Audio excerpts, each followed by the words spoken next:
यह factorization of quadratic trinomials का part 2 है। अगर आपने पार्ट 1 नहीं देखा है तो उसका लिंक डिस्क्रिप्शन में है। पहले पार्ट 1 कर लीजिए ताकि आपको सारे स्टेप समझ में आ जाएं, तब पार्ट 2 पर कंटिन्यू करें। 3x² - 14x + 8। अब a टाइम्स c निकालना है सबसे पहले, जो 3 टाइम्स 8 24 दे रहा है, पॉजिटिव है। लेकिन आप देखिए b नेगेटिव है, इसका मतलब हमें इस बार दोनों नेगेटिव फैक्टर्स चाहिए। हम 24 को स्प्लिट करेंगे, जैसे 1 and 24, 2 and 12, 3 and 8, 4 and 6। अब आगे बढ़ेंगे तो 6 आ जाएगा और 6 पहले ही आ चुका है, तो इसका मतलब यही फैक्टर्स पॉसिबल हैं।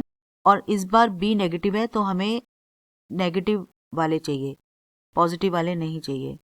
अब हम देखेंगे कौन सा पेयर ऐसा है जिसका सम -14 है। ये तो -25 दे रहा है, ये है -14, और ये -11 है, -10 है। ये ऐसा पेयर है जिसका प्रोडक्ट 24 है और सम -14। तो अब हम मिडिल टर्म को स्प्लिट कर सकते हैं। 3x² - 2x - 12x + 8। पहले दो से हम x कॉमन ले पा रहे हैं, फिर से माइनस कॉमन आ रहा है। जब जब b नेगेटिव होगा यहाँ से माइनस कॉमन आएगा ही और इसका साइन बदलेगा ही। अब यहाँ से हम 4 कॉमन ले सकते हैं, तो यहाँ आएगा 3x, यहाँ माइनस हो जाएगा और यहाँ आएगा 2। जैसा कि मैंने आपको बताया, कॉमन लेने का मतलब होता है डिवाइड करना। आपने 12x को 4 से डिवाइड किया तो 3x आया, 8 को 4 से डिवाइड किया तो 2 आया। अब हम यहाँ से 3x - 2 कॉमन ले सकते हैं और बचेगा x - 4, और ये आंसर होगा। यहाँ से आप इसी तरह के क्वेश्चंस की प्रैक्टिस कर सकते हैं। चलिए एक क्वेश्चन और सॉल्व कर लेते हैं यहाँ से। Let us solve this question number 3। 12x² - 25x + 12। a times c आएगा 12 टाइम्स 12 144। इस बार हमें 144 के फैक्टर्स चूज करने हैं। अगर हम b को देखें तो वो नेगेटिव है इस बार, यानी दोनों फैक्टर्स नेगेटिव होने चाहिए। 2 and 72। अगर हम यहाँ 3 रखते हैं, ये आ जाएगा 48। 4 रखते हैं तो 36, 6 रखते हैं तो 24, और 8 रखते हैं तो यहाँ आ जाएगा 18। अब अगर 9 लिखें तो 16 आएगा और 12 लिखें तो 12 आएगा। इसके बाद रिपीट होने लगेगा, और चूंकि इस बार b नेगेटिव है तो ये सब नेगेटिव होंगे।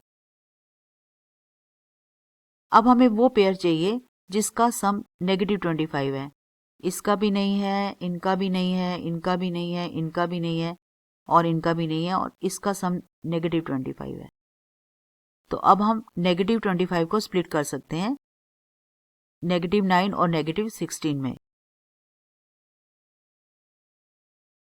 यहाँ से हम देख पा रहे हैं 3 और x कॉमन है, तो 4x - 3 आएगा। अब हम जल्दी से ये लिख लेते हैं, लेकिन आपको मैं बता दूं, एक तरह से हम माइंड में 12x² को 3x से डिवाइड कर देते हैं तो 4x बचेगा। यहाँ पर भी हम 3x से डिवाइड करते हैं तो 3 बचेगा।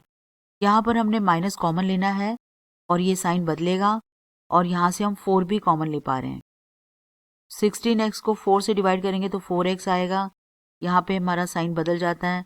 12 को 4 से डिवाइड करेंगे तो 3 आएगा। 4x - 3 कॉमन आ गया और 3x - 4, तो ये आंसर है। यहाँ पर मैं आपको फैक्टराइजेशन का इस मेथड के अलावा भी एक मेथड दे रही हूँ। सेकेंड मेथड को देने की एक खास वजह है, जब भी ये नंबर बड़ा हो जाता है, जब भी ये प्रोडक्ट बड़ा हो जाता है, तो ये प्रैक्टिकल नहीं रहता। जब तक तो ये नंबर छोटा होता है और आप इजीली फैक्टर निकाल सकते हो या सोच सकते हो, तब तक ठीक है। लेकिन जब आप नहीं सोच पाते, तब आप किस मेथड को फॉलो करें? तब हम प्राइम फैक्टराइजेशन मेथड को फॉलो करते हैं। हम इसकी प्राइम फैक्टराइजेशन कर लेते हैं। प्राइम नंबर्स ही यहाँ आने चाहिए, जैसा कि आपको पता है 2 है, 3 है, 5 है, 7 है, ये सब प्राइम नंबर्स ही यहाँ आने चाहिए। तो अब हम इसकी प्राइम फैक्टराइजेशन करने वाले हैं। जब तक इवन आएगा हम 2 से करेंगे, क्योंकि अकेला इवन नंबर 2 ही होता है, बाकी सब ऑड नंबर होते हैं। तो ये है 144 की प्राइम फैक्टराइजेशन। अब हम इसमें से दो ऐसे पेयर बनाने की कोशिश करते हैं जिनको ऐड करने से सम 25 आए। तो ये देखिए, अगर मैं ये 3 लूँ तो 8 आ रहा है और इन तीनों को लूँ तो 18 आ रहा है, लेकिन सम अब 25 नहीं बनता। और कुछ करके देखते हैं, जैसे कि ये 12 और फिर ये भी 12 बन रहा है, लेकिन सम 25 नहीं आएगा फिर, यानी ये काम नहीं करेगा। लेकिन अगर मैं इनको 16 कर दूं और इसको 9, तो हम देख पा रहे हैं इनका प्रोडक्ट 144 है और सम है 25। ये और बात है कि ये नेगेटिव होने की वजह से हम इनको नेगेटिव कर देंगे। अब हमें ये वाले फैक्टर्स मिल गए।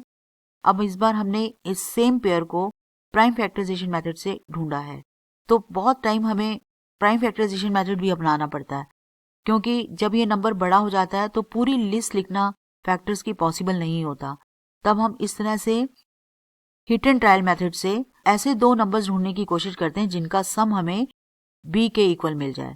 अगर यहाँ माइनस होता है तो हम दोनों के आगे माइनस लगा देते हैं, अगर यहाँ पॉजिटिव होता है तो दोनों को पॉजिटिव रख लेते हैं। अब आप इस टास्क के थ्रू इसी तरह की फैक्टराइजेशन की प्रैक्टिस कर सकते हैं। अगर आप अपनी मैथमेटिक्स नॉलेज को और बढ़ाना चाहते हैं, mathbyruchi.com वेबसाइट पर world over best seller courses बहुत ही डिस्काउंटेड प्राइजेस पर अवेलेबल हैं। एक बार वेबसाइट पर विजिट करें, लिंक डिस्क्रिप्शन में है। अब ये वो केस है जिसमें a टाइम्स c नेगेटिव आएगा। 30 टाइम्स नेगेटिव 15 यानी नेगेटिव 450। तो इस बार हमारा प्रोडक्ट नेगेटिव आ गया है। अभी तक हमने जितने भी प्रॉब्लम्स किए थे सब में ये प्रोडक्ट पॉजिटिव आ रहा था। जब ये नेगेटिव आ जाए तब क्या करें? जब भी a टाइम्स c नेगेटिव आता है तो जो दो नंबर हम ढूंढते हैं उनमें दोनों के साइन डिफर करते हैं, और हम क्या करते हैं कि बड़े को ये इसका साइन देते हैं b का और छोटे को उल्टा साइन देते हैं।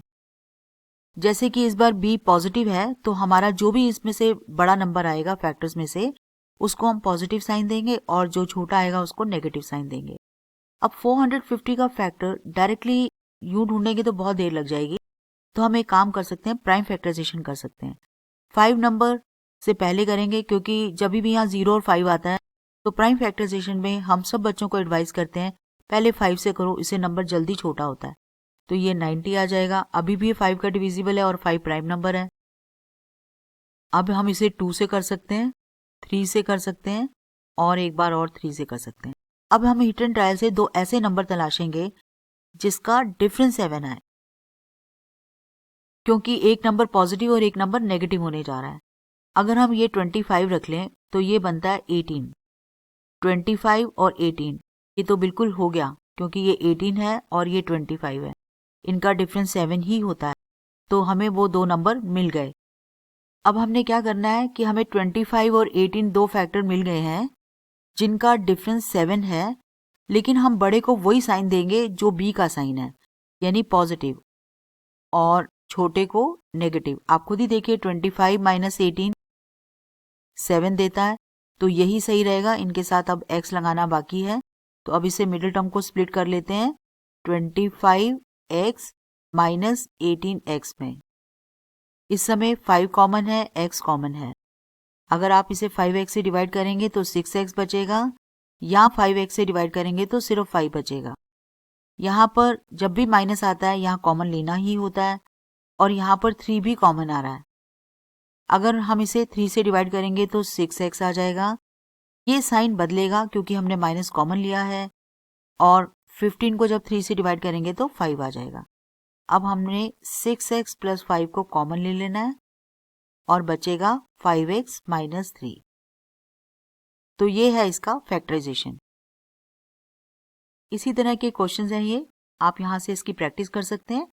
एक क्वेश्चन हम और कर लेते हैं, जैसे कि थर्ड वाला 14x square plus 19x minus 3। a times c हमको देने वाला है 14 टाइम्स 3, और ये बन रहा है नेगेटिव 42। क्योंकि ये नेगेटिव आया है, इसका मतलब हमें दो ऐसे फैक्टर्स चाहिए जिनका डिफरेंस b आए, यानी 19 आए। अब देखते हैं, 42 के तो इजीली निकल सकते हैं, 1 and 42, 2 and 21, और 2 and 21 में ही हमें 19 का डिफरेंस मिल रहा है। लेकिन बड़े को साइन देना है पॉजिटिव और छोटे को देना है नेगेटिव। तभी 21 माइनस 2 होने से ही पॉजिटिव 19 आएगा। अब हम 19 को स्प्लिट कर सकते हैं 21 और नेगेटिव 2 में। ये लिखेंगे 14x square plus 21x minus 2x minus 3। यहाँ से हम क्लियरली 7 और x कॉमन ले पा रहे हैं। 7x से इसको डिवाइड करेंगे तो 2x बचेगा, 7x से इसको डिवाइड करेंगे तो 3 बचेगा। यहाँ पर हम माइनस कॉमन ले रहे हैं तो ये साइन ब्रैकेट के अंदर चेंज हो जाएगा और यहाँ से कुछ भी कॉमन नहीं आ रहा तो 1 आएगा, 2x प्लस 3। यहाँ से हम 2x प्लस 3 कॉमन ले पा रहे हैं और बचेगा 7x माइनस 1। अगर आप अपनी मैथमेटिक्स नॉलेज को और बढ़ाना चाहते हैं, mathbyruchi.com वेबसाइट पर world over best seller courses बहुत ही डिस्काउंटेड प्राइजेस पर अवेलेबल हैं। एक बार वेबसाइट पर विजिट करें, लिंक डिस्क्रिप्शन में है।